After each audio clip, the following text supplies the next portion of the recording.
أما بعد فهذه ورقة قليلة تحتوي على معاني جزيلة ومناقب عزيزة للعارف الرباني والعالم الصمداني أبي البدري الذي يتبعه التالي ويرجع إليه القارئ شيخ الطريقة السمانية في المنطقة البنيانية الشيخ محمد زيني بن عبد الغني، وسميناها بغية المحبين، ونسأل الله الكريم المنان ونتوسل بنبيه سيد ولد أدنان أن يجعل نفعها دائم السيلان بيننا وبين الإخوان من وقتنا هذا إلى آخر الزمان، ويبلغنا بها إلى فسيح الجنان دار النعمة والامتنان. Amin ya rabbal alamin. Dengan nama Allah yang Maha Pengasih lagi Maha Penyayang, segala puji bagi Allah yang telah memilih ya Allah akan satu kaum untuk mencintainya dan mendirikan ya Allah akan kaum yang lain untuk berkhidmah kepadanya. Salawat dan salam atas semulia Nabi dan Rasul, junjungan dan penghulu kita, Nabi yang sangat dipercaya, dan atas keluarganya, sahabatnya sekalian. Adapun kemudian daripada itu, bermula kitab ini adalah beberapa lembar yang sangat sedikit namun mengandung makna yang banyak. Ia adalah sebuah manaqib yang sangat mulia bagi seorang alif rabbani dan alim somadani Abil Badari, yang menjadi ikutan bagi orang yang di belakangnya dan tempat kembali bagi orang yang terlewatinya. Syekhul Tariqatis Samaniyah di negeri Banjar, yaitu Asy-Syaikh Muhammad Zaini bin Abdul Ghani, dan kami beri nama beberapa lembaran ini dengan nama Bughiyatul Muhibbin, yang artinya suatu yang sangat digemari oleh para pencinta. Dan kita memohon kepada Allah yang amat pemurah lagi amat memberi kurnia, dan juga kita bertawassul dengan baginda Rasulullah sallallahu alaihi wasallam agar menjadikan manfaatnya terus-menerus mengalir di antara kita dan di antara saudara-saudara kita dari sekarang hingga akhir zaman, dan mengumpulkan akan kita semua ke dalam surganya yang luas, tempat segala nikmat dan kesenangan.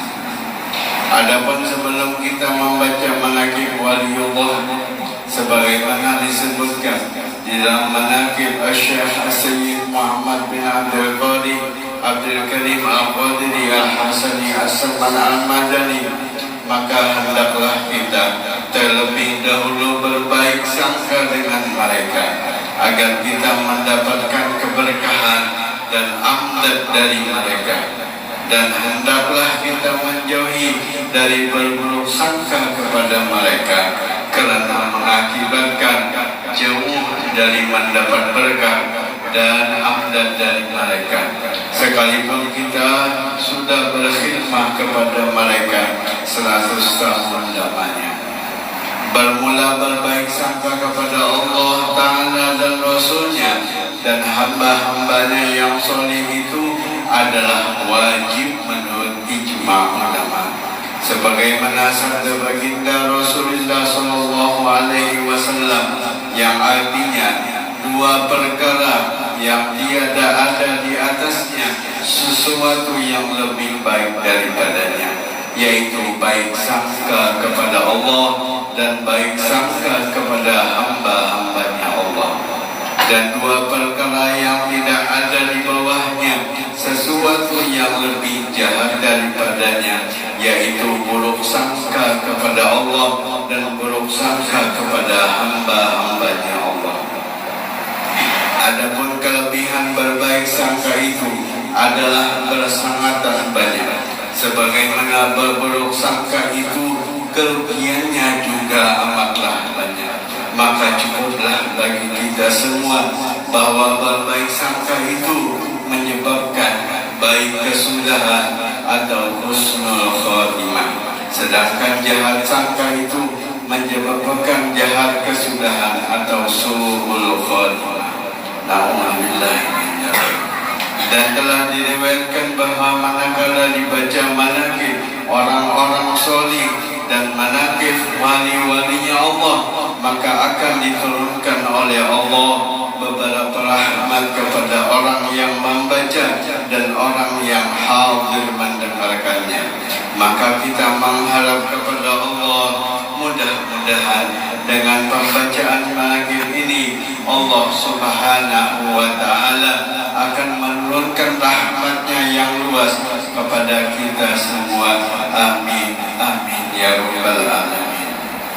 Bermula nasab beliau dari pihak ayahnya adalah Syekh Muhammad Zaini bin Abdul Ghani bin Abdul Manaf bin Muhammad Samad bin Muhammad Sa'ad bin Abdullah bin Al-Alim Al-Allamah Mufti Muhammad Khalid bin Al-Alim Al-Allamah Khalifah Hasanuddin bin Maulana Syekh Muhammad Arsyad bin Abdullah Kalampayan Al-Banjari. Bermula nasab beliau dari pihak ibu beliau. Beliau adalah anak daripada Masdiyah binti Sofia binti Iyam binti Muhammad Yusuf bin Al-Alim Al-Allamah Mufti Muhammad Khalid bin Al-Alim Al-Allamah Khalifah Hasanuddin bin Maulana Syekh Muhammad Arsyad bin Abdullah Kalampayan Al-Banjari. Maka berkumpullah nasab orang tua beliau pada datuk beliau yang kelima, yaitu Al-Alim Al-Allamah Mufti Muhammad Khalid. Dan adalah beliau ketika di dalam kandungan ibu beliau, maka ibu beliau diberi oleh Allah Subhanahu wa ta'ala akan anugerah, yakni melihat cahaya laksana bulan purnama menuju ke dalam pangkuan ibu beliau.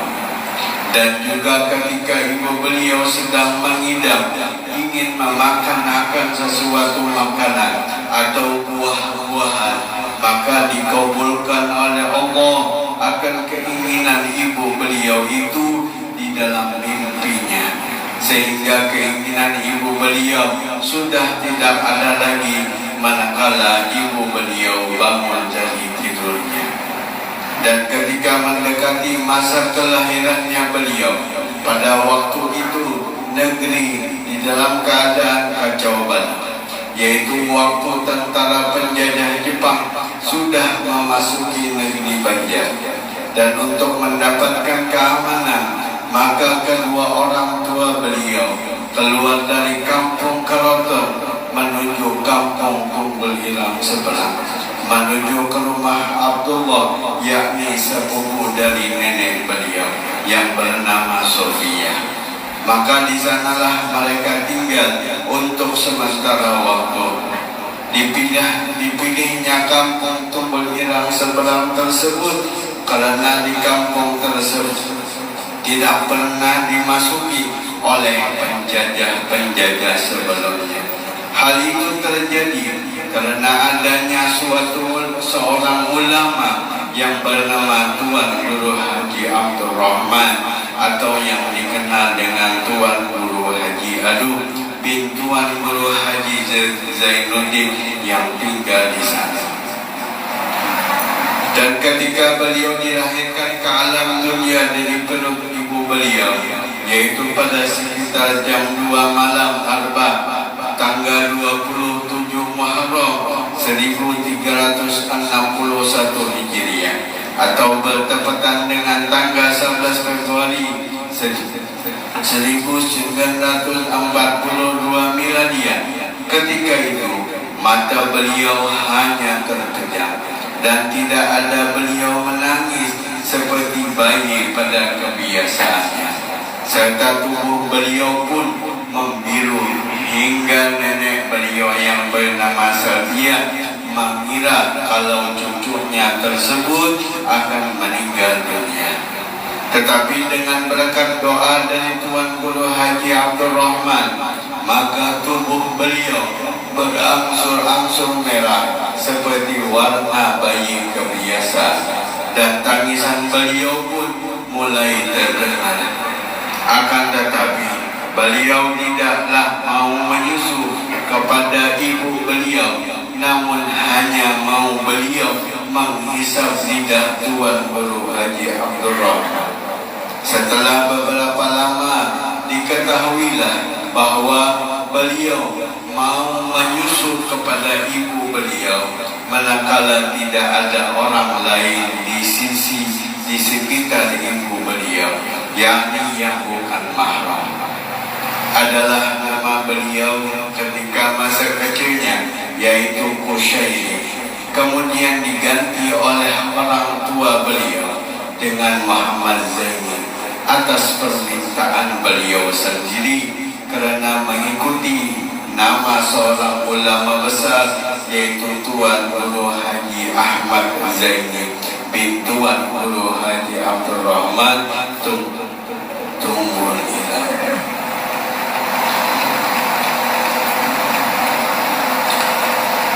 Dan adalah beliau itu ketika usia beliau belum mencapai umur balik, sering mendapat bisyarah, yakni khabar gembira berupa mimpi yang baik. Di antaranya pada suatu malam Jumat adalah beliau bermimpi melihat sebuah kapal besar. Pada dinding kapal tersebut bertuliskan Safinatul Aulia, dan di depan pintu kapal itu telah berdiri seorang penjaga yang berpakaian baju jubah putih. Dan ketika itu beliau ingin masuk ke dalam kapal tersebut, kemudian beliau dilarang oleh penjaga kapal tersebut. Dan adalah mimpi beliau itu berulang-ulang setiap malam Jumat hingga 3 kali berturut-turut. Dan pada mimpi beliau yang ketiga itulah beliau dipersilahkan untuk memasuki kapal tersebut hingga bertemu dengan beberapa orang waliullah. Di antaranya adalah seorang Habib yang bernama Habib Abdullah Barokah. Dan adalah beliau pernah pula bermimpi bertemu dengan 2 cucu baginda Rasulullah, yaitu Sayyidina Hasan dan Sayyidina Husain radhiyallahu anhuma, yang membawakan baju jubah putih lengkap dengan surbannya, hingga memakaikan oleh kedua cucu baginda Rasulullah akan pakaian itu kepada beliau, serta memberi nama oleh kedua cucu baginda Rasulullah akan beliau dengan nama Zainal Abidin, yang artinya perhiasan cantik bagi ahli ibadah. Dan adalah beliau itu seorang yang sering bermimpi bertemu dengan baginda Rasulullah. Di antaranya pernah bermimpi seakan-akan berdiri beliau itu seorang bayi yang berada di dalam pangkuan baginda Rasulullah sallallahu alaihi wasallam. Dan adalah beliau sering pula bertemu yaqadatan dengan baginda Rasulullah sallallahu alaihi wasallam. Dan adalah beliau itu di masa mudanya sudah mendapat anugerah dari Allah berupa kasyaf isi, yakni melihat yang tidak dapat dilihat dengan mata kepala, seperti melihat sesuatu yang jauh atau sesuatu yang tersembunyi dalam hati, bahkan kepada sesuatu hal yang belum terjadi sekalipun. Dan adalah beliau itu senang beruzlah, yakni menjauhi dari banyak bergaul dengan manusia, Hal ini dilakukan oleh beliau dengan berbagai cara. Di antaranya dia dengan ziarah pergi ke hutan-hutan, dan ketika ziarah itulah batu-batuan dan tumbuh-tumbuhan memberi salam kepada beliau dengan menyatakan bahwasanya beliau adalah seorang wali Allah, serta menyatakan nama dan khasiat dari tumbuh-tumbuhan itu. Akan tetapi beliau tidak memperdulikan akan itu semua karena tidak mau terhijab dari Allah Subhanahu wa Ta'ala. Dan sebagaimana yang dikhabarkan oleh Tuan Guru Haji Abdul Mu'in dari kampung Dalam Pagar, bahwa ketika seorang waliullah yang bernama Habib Ahmad bin Muhammad As-Segaf Semarang yang datang berkunjung ke rumah Tuan Guru Haji Badruddin, maka banyaklah orang yang datang menemui Habib tersebut. Dan ketika beliau sedang bersama dengan Habib, datanglah seorang ulama yang ingin bersalaman dengan Habib tersebut. Maka Al-Habib menyuruh ulama tersebut untuk terlebih dahulu bersalaman kepada beliau sambil berkata, cium tangan Zaini, cium tangan Zaini. Ini adalah seorang wali kutub cilik. Ini adalah seorang wali kutub cilik. Maka menciumlah ulama tersebut akan tangan beliau. Padahal di masa itu beliau masih menuntut ilmu di pondok pesantren Darussalam. Mudah-mudahan dengan pembacaan manaqib sedikit ini, mudah-mudahan kita mendapatkan keberkahan dan kemanfaatan, dan mudah-mudahan semua hajat kita dikabulkan oleh Allah Subhanahu wa Ta'ala. Wabil khusus mudah-mudahan kita dimatikan oleh Allah Subhanahu wa Ta'ala dalam keadaan husnul khotimah, mati beriman, masuk surga bebas hisab bersama-sama baginda Rasulullah dan bersama-sama beliau di dalam surganya Allah Subhanahu wa Ta'ala. Ala hadhihi niyyah wa ala manabi salafuna salihun wa ala manabi masyayikhuna bisin nabi wa ahli baitin nabi wa bisin suratul Fatiha.